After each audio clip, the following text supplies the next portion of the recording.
Grøntsager kommer ikke kun fra jorden. Men faktisk er vi omgivet af en af verdens største madressourcer. Tang.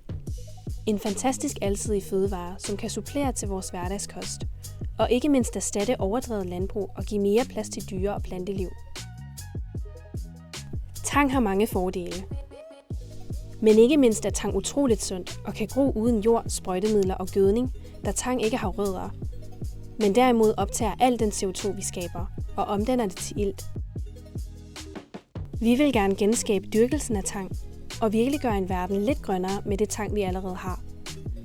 Derfor har vi skabt et sted, hvor man kan opleve og få en smagsprøve på tangverdenen. Waves.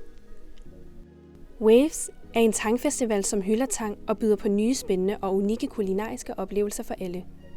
Festivalen er skabt i et frisk, indbydende univers, som omfavner tang og samtidig afspejler et madunivers i form af illustrationer samt billeder.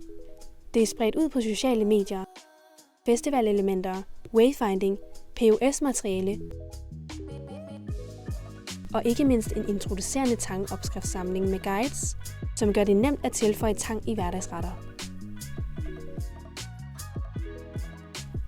En oplevelse for madelskere, familien og dem, som bare er nysgerrige på, hvad bølgerne gemmer.